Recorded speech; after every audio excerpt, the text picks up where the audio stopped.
Hey, this is Lindsay Sipe, and in this pedagogy module, we are going to be talking about the SAMR model. Dr. Ruben Puentedura developed the SAMR model as a way for teachers to evaluate how they were using and incorporating technology into their current instructional practice. So you can use SAMR to reflect upon how you integrate technology in your classroom. It's an instructional technology framework that measures rigor level used in conjunction with technology. Let's take a look at the infographic most widely used with the SAMR model. If we look towards the bottom, we have substitution, and we'll talk more about this in just a little bit, but I'll give you just a little overview. So technology is going to act as a direct substitution at the substitution level. There's not going to be much change happening. And with augmentation, also in the enhancement phase, technology acts as a direct substitution as well, but there's a little functional improvement. There's some improvement happening in your classroom, either for you as the teacher or for the student. We also have modification, and modification begins the transformation stage. Modification is when we're really going to be able to see technology allowing for tasks in your lessons to really be redesigned, things to really start changing. And that's why it's part of the transformation phase of the SAMR model. And at the very tippy top, we have redefinition. Technology allows for new tasks that absolutely would not have been able to happen without that piece of technology in front of your students. Let's jump in and look at each level of the SAMR model and qualities to look for and some examples as well. So with technology at substitution, it is literally going to be a direct substitution.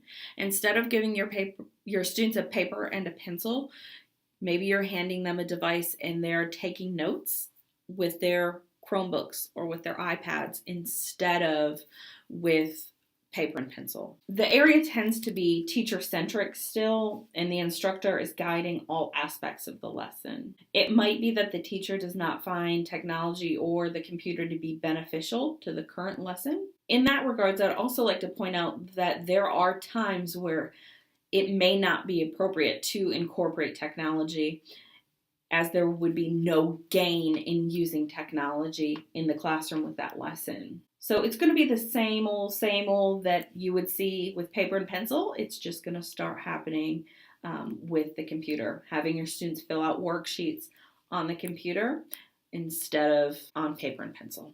So let's look at some more examples of substitution. Examples for substitution for assessment: students printing out a quiz, finishing it, and passing it in. Taking notes with a note application that features no enhancements. So they're literally just typing their notes. For literacy or language arts, maybe they're reading a Shakespeare text online instead of in the book. And if students are learning about fractions, maybe they're coloring in the blocks in Excel.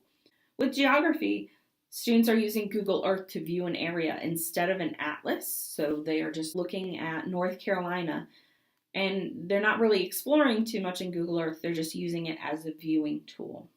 And if we're talking about the arts, maybe using a digital drawing tool or a painting program like Microsoft Paint to paint or draw a picture.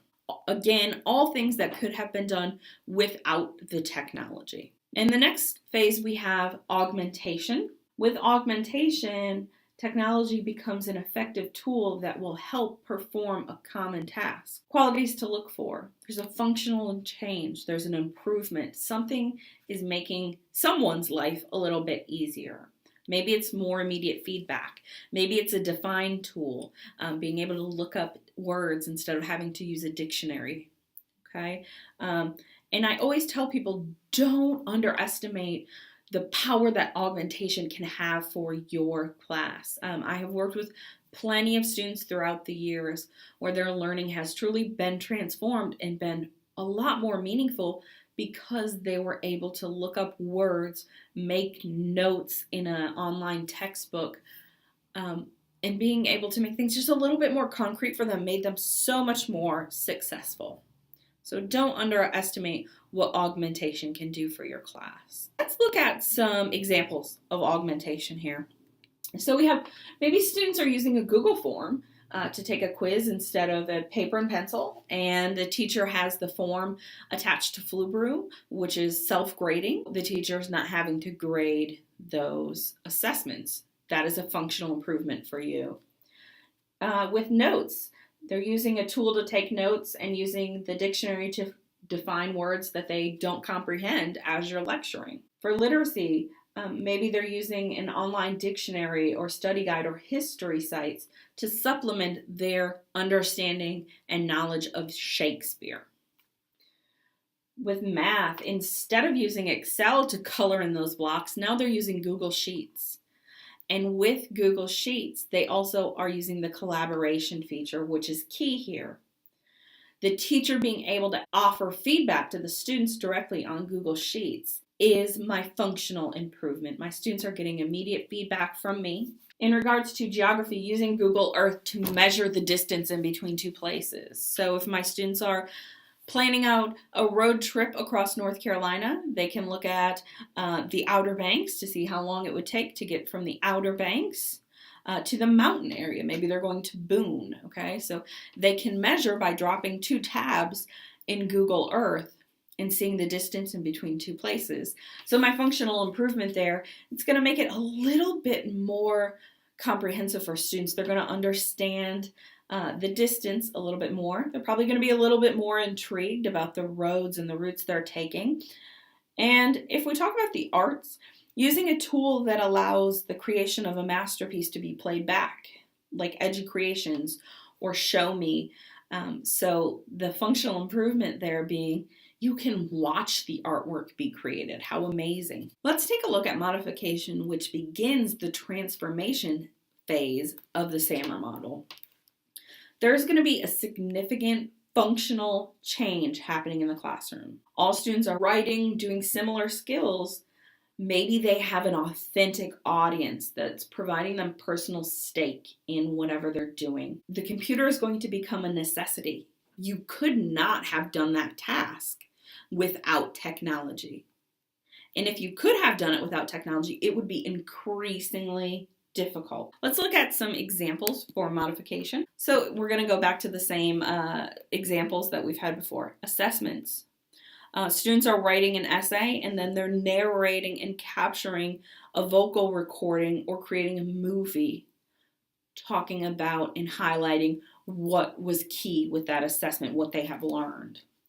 For notes, maybe they're using Google Docs to collaborate with their class to build a class notebook that everybody can look back on. For literacy, using multimedia like audio, text, video, to jointly construct knowledge and learning of understanding a portion of the Shakespeare play or a character, and they're doing that as a group, so they're collaborating. With math, they're using a Google Sheet and direct students to online examples that have supplementary learning materials in the areas that students might be struggling with. For geography, letting the kids walk the field trip on the beach and really understand what that coastal region looks like. With the learning being in their hands, you're going to see that students have a lot more questions, and we can guide them to research on their own, to learn more, to drive and motivate their learning. For the arts, maybe you're pulling a background image into a canvas to use, or like scanning a painting that you have made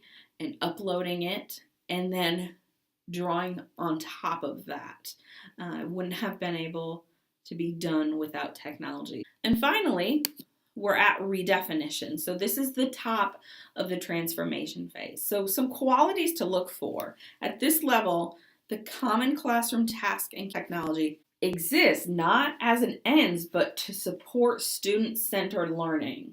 Students are learning content and skills in support of important concepts as they pursue the challenge of creating professional materials. So it might be a movie or audio soundtrack that they're creating. Collaboration is also going to become necessary, and technology allows for the communication to occur in your classroom and outside of your classroom. Questions and discussions are increasingly more student generated. Let's take a look at some examples of redefinition. So technology, again, is going to allow for the creation of new products that were inconceivable without the use of technology. What does that mean? Students are creating professional quality materials based on their student-guided work that they have been doing. So with an assessment, have the classroom create a documentary video answering essential questions that you have given to them related to the topic that you're studying. Teams of students take on different subtopics and collaborate to create one final product. Teams are expected to contact outside sources for information as well, so they're researching. For notes, using Google Apps for Education to take sketch notes that include multimedia created by students that further explain content. All students and teachers collaborate to make the notebook together. So again, if a student gets stuck and they don't really understand a content area, they could go back and watch a video that a student created that explained the teacher concept again. If we go back and we're talking about literacy and Shakespeare, we could have students answer a key question by using a concept mapping tool and constructing a mind map demonstrating key elements through words and images. With math, have students collaborate across classes to find real-life sources that show fractions and where they are at. This is going to create some real-world application for students. It's going to give them a little bit more buy-in to fractions. Once they have found all of those fractions out in the real world or in the school, so go on a walking tour, let them explore, they're going to make a movie out of the fractions that they have found, and they're going to talk about what fractions they found and how it was meaningful. Let's move on to geography. So creating a virtual field trip. Have your students record the screen by walking the streets, or again, if we're talking about the coastal region of North Carolina, they're out on the banks recording the historic site. So as they go by Jockey's Ridge, they're talking about Jockey's Ridge and why it's important in North Carolina's history. Once they're finished with that, they could upload it to the class Weebly so other students have the opportunity to go on a field trip that was navigated and narrated by a student. Students are never going to have to leave their seats. It's going to make for a very meaningful environment. And the arts, have students create artwork collaboratively using an online whiteboard like Twiddala. There are tons of them where they're working together and building. That would have not been able to happen without the use of technology, where they're collaborating maybe with somebody in a different class or in a different school, and they're building different layers to the artwork. Let's take a look at this infographic one more time. I'll bring it up. I want to just point out, a lot of teachers see this as a ladder. Okay, this is the bottom of the ladder and this is the top of the ladder. I don't really want you to view it as a ladder. I would much rather you view it as a swimming pool. Okay, so this is the shallow end and this is the deep end. If you are not a strong swimmer and you swim to the deep end and you try to stay there, you're going to be exhausted and you're going to drown, okay? So don't view it as a ladder. View it as a swimming pool where you can come back to substitution and take a rest, catch your breath, and then maybe just go a little bit deeper to modification. But don't feel like you need to jump to the top and stay there. Just know that it's a swimming pool where you can go from one end to the other.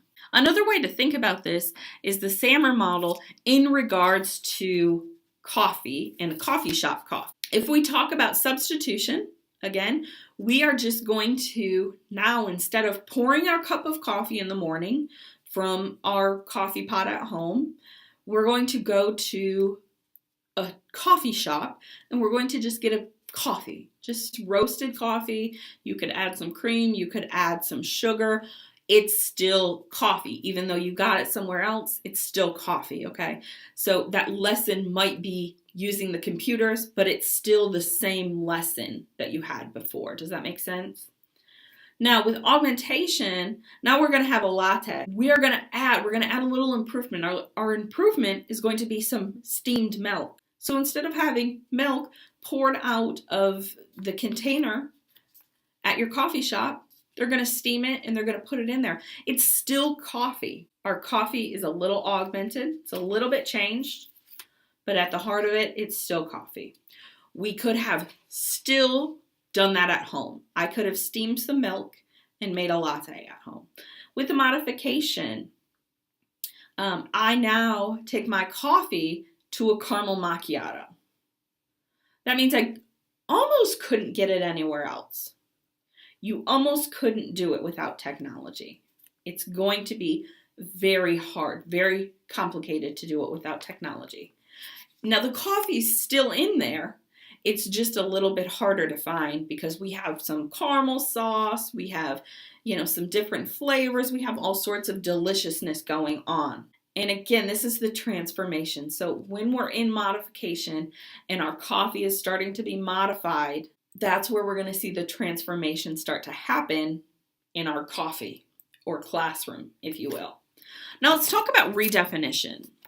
So redefinition, I'm going to change my coffee and it is now going to be redefined into a pumpkin spice latte, pumpkin spice chai tea, whatever your cup of tea is, if you will. So there's no way that you can make a pumpkin spice latte taste exactly the same without going to a coffee shop. Now there's coffee still in there somewhere, but it's really hidden behind all of the flavors. It's mostly not coffee anymore. It's mostly all of the other stuff, okay? So your lesson's still in there somewhere. It's just going to be a little bit harder to find. You could not have created this new lesson without the technology. That is the SAMR model in regards to a coffee shop, which I think is kind of cute.